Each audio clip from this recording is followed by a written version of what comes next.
cet après-midi-là, un ciel gris et bas semblait refléter la lourdeur qui pesait encore sur le cœur d'Antoine. Le vent glacial s'insinuait entre les arbres nus, et chaque pas qu'il faisait sur le chemin de terre menant au cimetière résonnait comme un écho douloureux de l'absence. Il avançait lentement, comme si ses jambes portaient le poids de souvenirs trop lourds, chaque foulée l'éloignant un peu plus de la réalité, l'enfonçant dans le passé. Claire. Ce nom ne quittait plus son esprit. Son épouse, sa lumière, son ancre dans ce monde incertain. Elle l'avait quitté il y a un mois, emportant avec elle leur avenir, leur espoir, leur enfant à naître. L'accident avait été soudain, brutal, comme un éclair venu déchirer un ciel paisible. Elle était partie alors qu'il ne restait que 2 mois avant que leur premier enfant voie le jour. Ce jour-là, elle était simplement sortie acheter quelques petites choses pour préparer la chambre du bébé. Elle n'est jamais revenue. La famille de Claire avait tout organisé. Les obsèques furent rapides, discrètes, empreintes de douleur mais aussi d'un étrange silence. On lui avait conseillé, presque supplié, de ne pas voir une dernière fois le visage de son épouse. Il disait que le corps avait été trop abîmé. Que cette dernière image pourrait le hanter à jamais. Antoine, brisé, avait obéi. Mais depuis ce jour, un doute s'était insinué dans son esprit. Un malaise diffus, un sentiment d'inachevé. Quelque chose ne collait pas. Devant la tombe fraîchement fleurie, Antoine s'agenouilla lentement. Il déposa un bouquet de fleurs blanches, tremblantes comme son cœur, puis alluma quelques bâtonnets d'encens. La fumée ondulait dans l'air glacé, se mêlant au souffle du vent et à l'odeur de la terre humide. Il baissa la tête, silencieux. Dans ce recueillement muet, il parlait à Claire.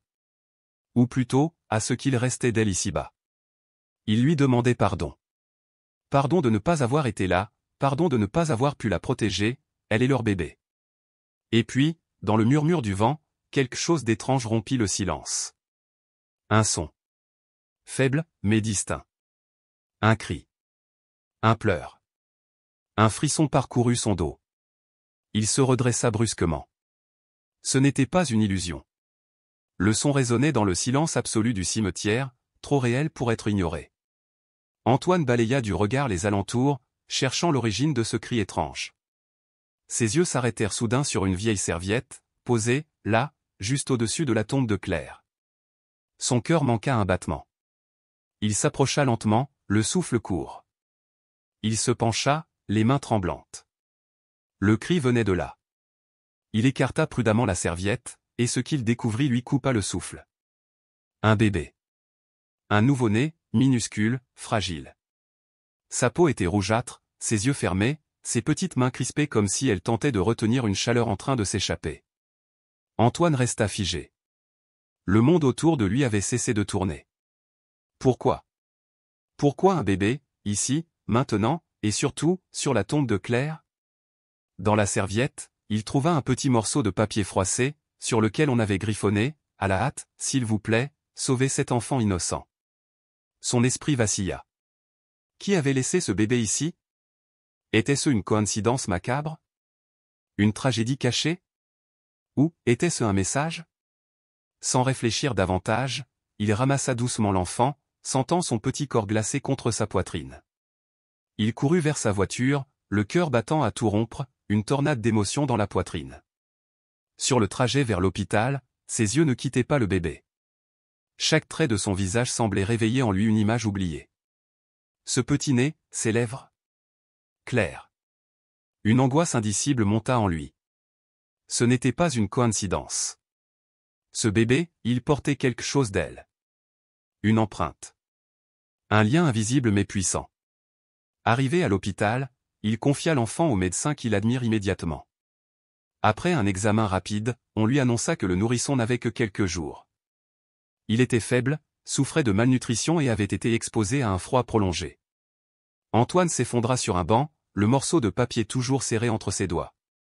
Sauver cet enfant innocent, ces mots résonnaient encore et encore dans son esprit. Quand les médecins revinrent lui dire que le bébé était hors de danger immédiat mais nécessitait des soins intensifs, Antoine sentit une vague de soulagement mêlée à une peur plus profonde encore. Il regarda l'enfant, endormi dans une couveuse, si petit, si fragile, si seul. Une pensée traversa son esprit, aussi lumineuse que terrifiante, et si c'était mon fils? Mon fils, à moi et à Claire? Cette idée le bouleversa. Il ne pouvait pas rester là, à attendre. Il devait savoir. Le lendemain matin, il contacta le docteur Mark, un ami de longue date, désormais médecin dans un grand hôpital. Après lui avoir raconté toute l'histoire, il lui demanda de faire un test ADN. Mark accepta, non sans l'avertir, « Prépare-toi à toutes les vérités, même les plus dérangeantes. Car si ce bébé est vraiment celui de Claire, quelque chose cloche profondément. » En attendant les résultats, Antoine replongea dans les souvenirs. Il revécut les jours précédant l'accident, les conversations avec Claire, ses projets, son sourire lumineux alors qu'elle parlait du bébé. Tout semblait si normal, et pourtant. Il appela sa belle-mère, espérant trouver un indice. Mais celle-ci resta vague, répétant les faits déjà connus, l'accident, l'hôpital, les funérailles. Lorsqu'il insista sur le fait qu'il n'avait jamais vu le corps de Claire, un silence pesant s'installa. Puis, comme prise de panique, elle raccrocha. Une nouvelle certitude s'imposa à lui, on lui cachait quelque chose. Il tenta de joindre les amis de Claire, mais tous répétaient ce que la famille avait déjà dit. Rien de nouveau, rien de clair. Une nuit, alors qu'il veillait une fois de plus le bébé endormi, ses yeux se posèrent à nouveau sur le morceau de papier laissé sur la tombe. Il le relut attentivement. Sauver cet enfant innocent. Cette écriture, il lui sembla soudain qu'il la reconnaissait. Tremblante, hésitante, mais familière. Un frisson le traversa. Soudain, le téléphone vibra. Numéro inconnu. Il décrocha, la gorge nouée. Une voix de femme, à peine un murmure, résonna à l'autre bout. « Veux-tu connaître la vérité ? Claire n'est pas morte. Mais si tu ne te dépêches pas, tu la perdras. Elle, et le bébé. » Le cœur d'Antoine se serra. Il tenta de répondre, de poser des questions. Mais la ligne était déjà coupée. Le lendemain matin, il se rendit chez Marc pour connaître les résultats du test. L'expression grave de son ami dès qu'il entra dans la pièce ne laissait présager rien de simple. Marc lui tendit une feuille. « C'est confirmé. Antoine, ce bébé est ton fils. » Il lut les chiffres, les comparaisons génétiques. Aucun doute possible. Ses mains tremblaient. Son souffle se coupa. Un tourbillon de joie, de tristesse, d'angoisse. Son fils. Leur fils. Mais alors ? Claire ? Marc prit une grande inspiration. « Antoine, ce n'est pas normal. Claire était enceinte de 8 mois. Ce bébé n'a qu'une semaine. Les dates ne correspondent pas. Quelque chose s'est passé. Quelque chose que tu ignores encore. » Ces mots le frappèrent comme un coup de poignard. Un détail évident, mais qu'il avait ignoré, emporté par le choc. Si Claire était réellement morte il y a 1 mois, comment leur enfant pouvait-il être né la semaine dernière ? L'appel mystérieux résonna à nouveau dans son esprit. Claire n'est pas morte. Antoine se leva brusquement. Il n'avait plus le choix. Il devait connaître la vérité. Même si celle-ci allait bouleverser tout ce qu'il croyait savoir. Même si elle allait raviver toutes les blessures qu'il tentait d'oublier. Il savait désormais que le chemin vers la lumière passait par l'ombre. Et il était prêt à tout traverser. La voix de cette femme, douce et mystérieuse, hantait encore les pensées de Monsieur Antoine depuis la nuit précédente. Ces mots résonnaient dans son esprit avec une intensité troublante, « Claire n'est pas morte. » Cela ne pouvait pas être un simple rêve.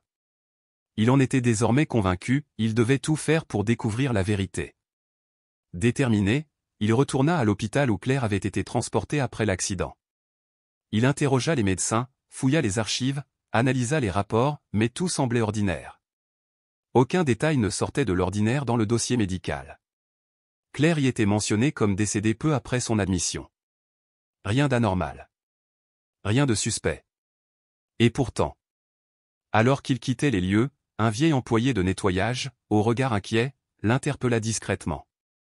Il lui murmura à l'écart des autres. « Ils l'ont emmené très vite, mais pas à la morgue. Pas comme les autres. J'ai entendu parler d'une clinique privée, tout près d'ici. » Le cœur d'Antoine s'emballa. Une lueur d'espoir naquit dans son esprit.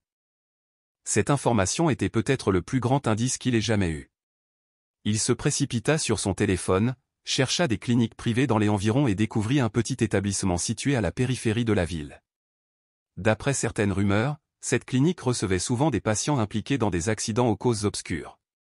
Des murmures effrayants parlaient même de pratiques sinistres.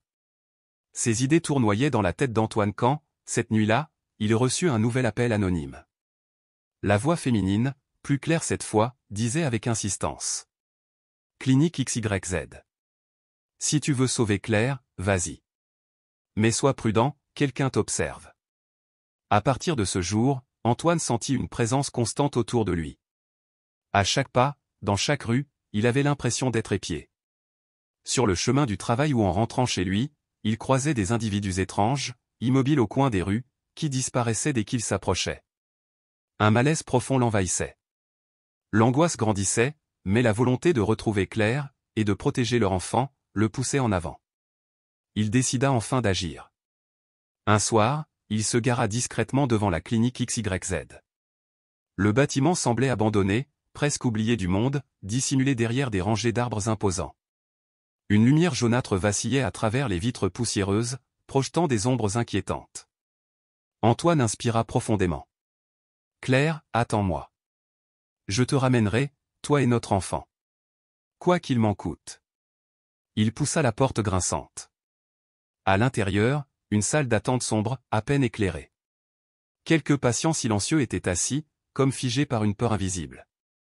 Un homme en blouse blanche s'approcha de lui, souriant faiblement. « Bonjour, que puis-je pour vous ?» Antoine répondit calmement, masquant son trouble.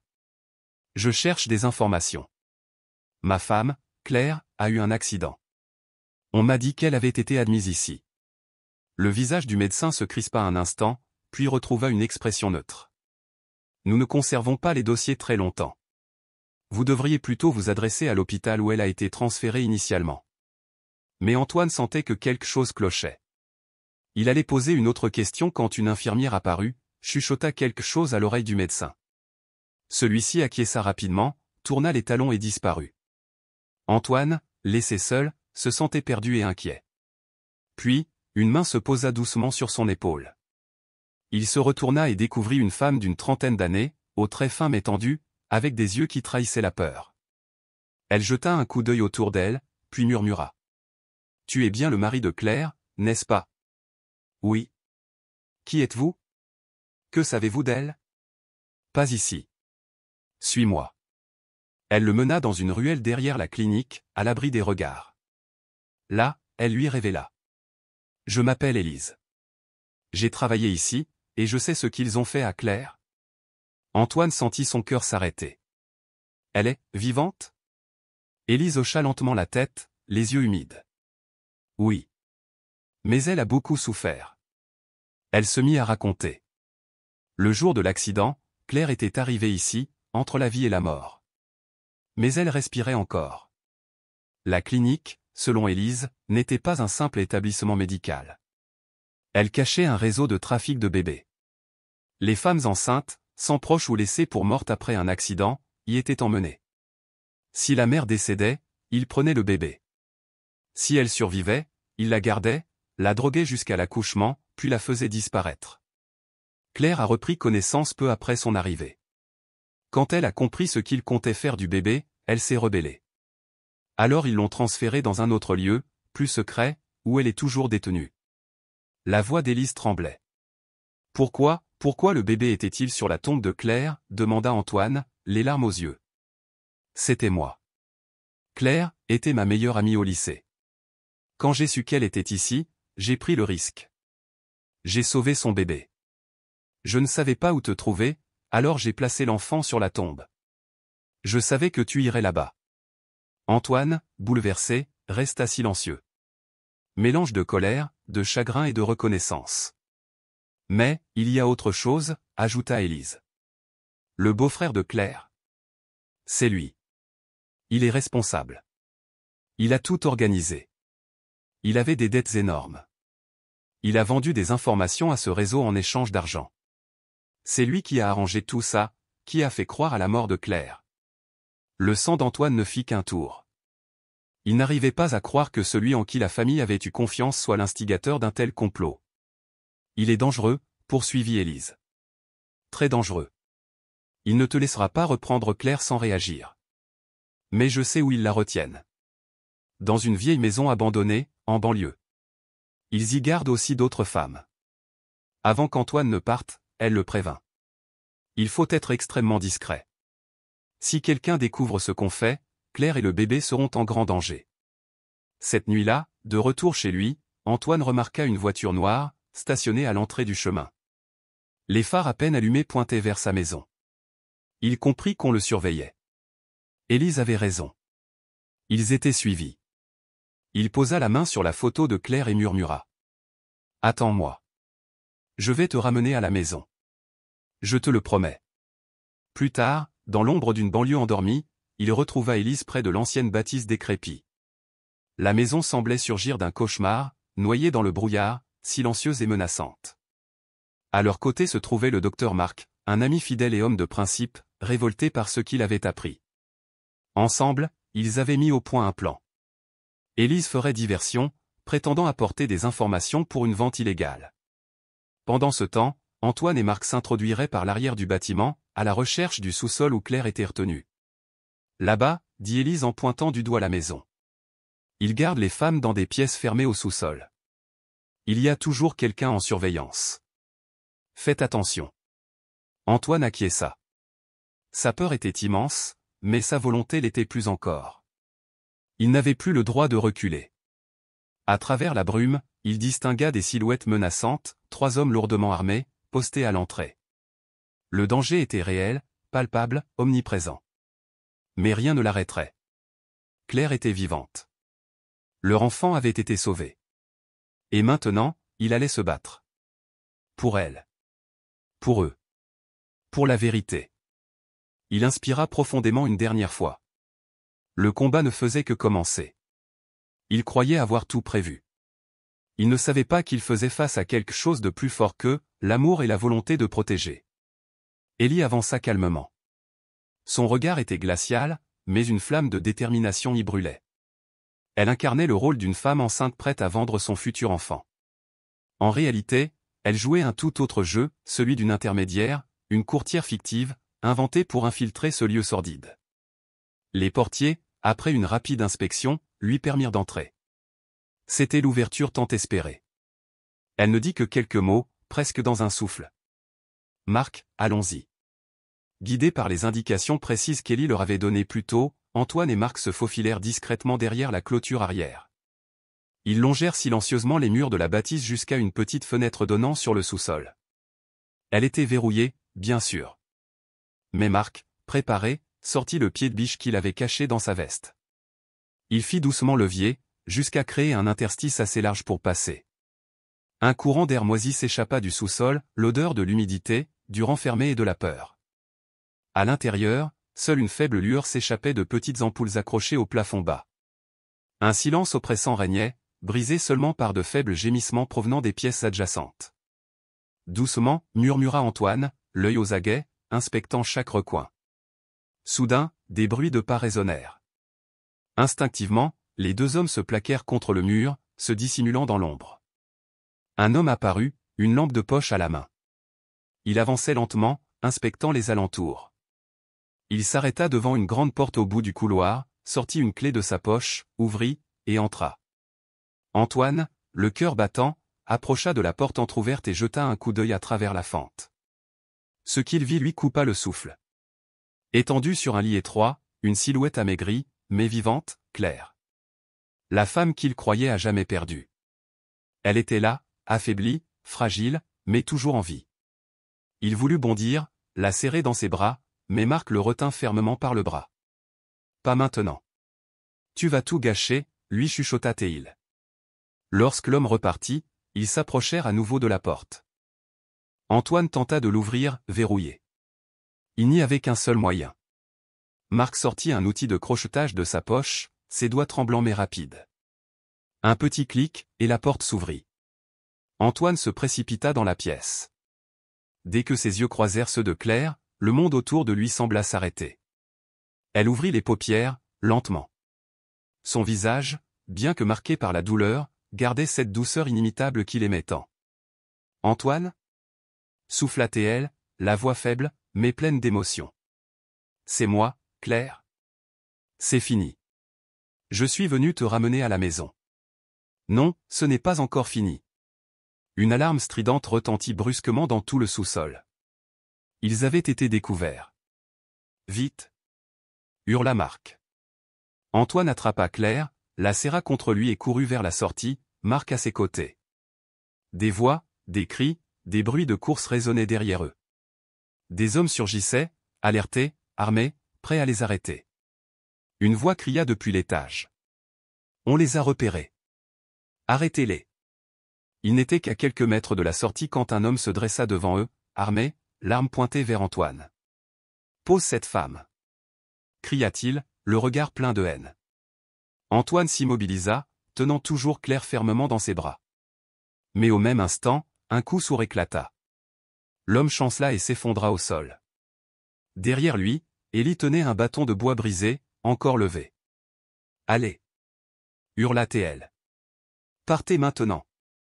Sans attendre, ils s'élancèrent par la porte arrière. Un petit camion les attendait, moteur allumé. Élie les avait tout prévus. Mais à peine avait-il atteint le véhicule que d'autres hommes surgirent à leur tour. Marc, bien que de constitution frêle, se posta devant la portière, tenant à deux mains une barre de fer, prêt à tout pour gagner quelques secondes. Une brève mais intense altercation s'ensuivit. Ils parvinrent de justesse à prendre la route, laissant derrière hurlements et chaos. Sur la banquette arrière, Claire s'affaissa contre Antoine, épuisée, ses yeux embués de larmes mais illuminés par une lueur de soulagement. Merci. Merci de ne pas m'avoir abandonné. Antoine lui serra la main, profondément ému. Je ne te perdrai plus jamais. Mais il le savait, ce n'était que le début. L'homme derrière tout cela, le beau-frère de Claire, courait toujours. Et tant que la vérité ne serait pas révélée, Claire et leur futur enfant seraient en danger. La camionnette roulait à toute allure, avalant les kilomètres sous la nuit noire, tandis que derrière eux s'évanouissaient les cris et les ténèbres de cette maison maudite. Antoine sentit la respiration faible mais régulière de Claire contre son épaule. Élie, assise à l'avant, ne cessait de jeter des regards anxieux derrière eux. « On ne peut pas rentrer tout de suite, dit-elle d'une voix ferme. Ils vont nous traquer. Mais je connais un endroit. Un lieu sûr. Nous y resterons jusqu'à ce qu'on décide de la suite. » Antoine acquiesça, son regard toujours posé sur Claire. Il avait encore du mal à croire qu'elle était là, vivante. Il lui murmura doucement. « Tu as traversé tant de choses. Je suis désolé de ne pas avoir été là plus tôt. » Claire esquissa un sourire, faible mais sincère. « Tant que tu es là, toi et notre bébé, je n'ai besoin de rien d'autre. » Le lendemain matin, ils atteignirent une petite maison en banlieue, préparée à l'avance par Élie. Marc, ayant quelques connaissances médicales, examina Claire, la soigna, lui donna à manger et la mit au repos. Peu à peu, elle retrouva des forces. Et quand elle se sentit prête, elle raconta tout. Après l'accident, je me suis réveillée dans une chambre froide, sans fenêtre. Ils m'ont dit que j'avais perdu le bébé, mais je n'y croyais pas. Leur regard, leur attitude. Quelque chose clochait. J'ai découvert, par hasard, qu'ils avaient prévu de vendre mon bébé à un réseau de trafic. J'ai essayé de me défendre, de m'échapper, mais j'étais trop faible. Ils m'ont enfermé, m'ont surveillé sans relâche. Je pensais que plus jamais je ne reverrais la lumière du jour, jusqu'à aujourd'hui. Ses larmes coulaient silencieusement, mais dans ses yeux brillait une force nouvelle. Antoine, le cœur lourd, la serra contre lui. Tu n'as plus rien à craindre. On va mettre fin à tout ça. Il savait que pour sauver Claire et leur enfant, il ne suffisait pas de fuir. Il fallait confronter les monstres. Démasquer ceux qui se cachaient dans l'ombre. Et surtout, faire tomber cet homme, le beau-frère de Claire. Celui qui avait orchestré ce cauchemar. Antoine n'avait plus peur. Il avait une famille à protéger. Et une vérité à faire éclater. Ce n'était pas la fin. C'était le commencement de leur combat. Mais ils m'ont intercepté, puis transféré dans un autre établissement. À partir de ce moment-là, j'ai été enfermé, surveillé jour et nuit, contrainte à attendre l'accouchement dans la peur, le silence et l'isolement. Chaque jour, je sentais mon corps changer, mon enfant grandir en moi, et pourtant je n'avais aucun droit, aucune voix. Je n'étais plus une femme, j'étais devenu un corps utilisé, un ventre qu'on exploitait. Claire s'interrompit, sa voix tremblante. Elle faillit s'étrangler d'émotion, mais trouva la force de poursuivre. Sans Élise, je ne vous aurais probablement jamais revu, ni toi, ni le bébé. Elle tourna la tête vers son amie avec un regard chargé de gratitude et d'émotion. Elle a risqué sa vie pour sauver mon fils. Elle m'a envoyé un signal, elle m'a tendu une main quand j'étais au fond de l'abîme. Je ne pourrai jamais lui rendre tout ce qu'elle a fait. Antoine, bouleversé, serra la main d'Élise avec une sincérité silencieuse, ses yeux brillant d'une reconnaissance au-delà des mots. Élise, merci. Sans toi, j'aurais perdu Claire et notre enfant. Tu as sauvé ma famille. Je te dois la vie. Élise baissa doucement les yeux, secouant la tête avec modestie. Je n'ai fait que ce qui me semblait juste. Mais ce n'est pas encore terminé. Le beau-frère de Claire, et tout ce réseau criminel, n'ont toujours pas été arrêtés. Si on ne les dénonce pas, ils continueront à faire du mal à d'autres femmes. À ces mots, un silence grave tomba. Mais dans les yeux d'Antoine, une nouvelle détermination s'alluma. Soutenu par Élise et Marc, il prit une décision, tout révéler à la police, coûte que coûte. Ils réunirent les preuves qu'Élise avait méticuleusement rassemblées pendant les mois passés à travailler clandestinement à la clinique, des photos, des documents falsifiés, des enregistrements, et des témoignages glaçants sur le fonctionnement du réseau de trafic de bébés. Elle avait consigné chaque détail, chaque nom, chaque transaction. Puis, elle révéla un élément déterminant, c'était bien le beau-frère de Claire qui dirigeait cette opération sordide. Il avait usé de son influence sur la famille pour organiser de faux funérailles après l'accident de Claire, prétendant qu'elle n'avait pas survécu, dissimulant sa captivité dans une clinique isolée. Le but ? Effacer toute trace d'elle afin de revendre son bébé comme s'il s'agissait d'un objet de valeur. Il nous faut un coup fatal pour anéantir ce réseau, déclara Marc d'un ton grave. Si on se contente de l'arrêter lui, d'autres prendront la relève. Malgré la trahison cuisante de son propre beau-frère, Antoine était résolu.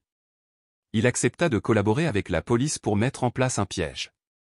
Un plan fut élaboré, Antoine allait faire semblant de vouloir marchander, de négocier un compromis. Il contacterait son beau-frère pour lui proposer de l'argent en échange de son silence. La police accepta l'idée et mit en place une opération discrète. Lors de la rencontre, Antoine porterait un micro et une caméra cachée pour enregistrer l'aveu complet. Le jour venu, Antoine entra dans le café où la réunion avait lieu. Son cœur battait fort, mais son visage ne trahissait rien.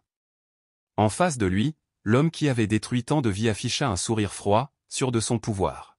« Antoine, tu devrais être raisonnable, dit-il sans ciller. Tout ce que j'ai fait, c'était pour la famille. Les dettes, les galères. Je n'avais pas le choix. Claire n'était qu'un pion. Si tu veux la paix, tais-toi. Élève cet enfant et oublie tout ça. » À peine ces mots prononcés, la porte s'ouvrit brutalement, la police fit irruption, l'arme au poing. Chaque mot, chaque phrase, chaque regard avait été enregistré. L'homme tenta de se débattre, mais fut rapidement maîtrisé, menotté sous les yeux d'Antoine, dont le regard, empli de colère mais aussi de soulagement, ne le quittait pas.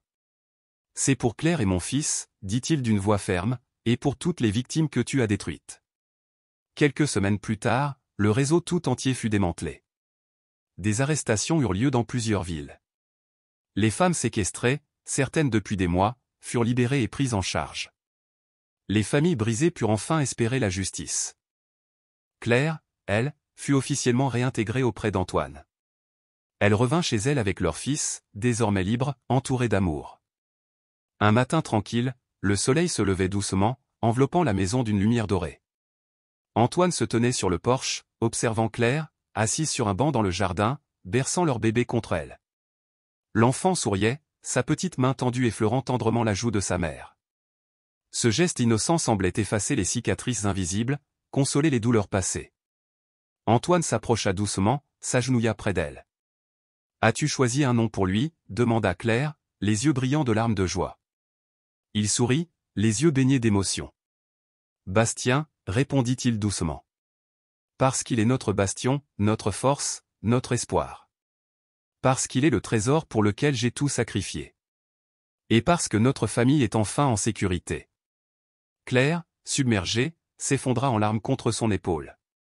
Mais ce n'étaient plus des larmes de douleur. C'étaient des larmes de gratitude, de paix retrouvée, d'un bonheur qu'elle n'osait plus espérer. Leur histoire se termina ainsi, une famille réunie, debout, unie, sous les rayons d'un soleil nouveau. Ils avaient traversé l'enfer, affronté la noirceur humaine, mais ils en étaient sortis plus forts. Les blessures cicatrisaient lentement, mais le plus important avait été sauvé, l'amour, la justice et la vie. Et dans ce matin lumineux, on ne voyait plus la peur ni la douleur. Il ne restait que l'amour, et cette promesse silencieuse, que plus jamais, personne ne leur arracherait ce qu'ils avaient reconstruit.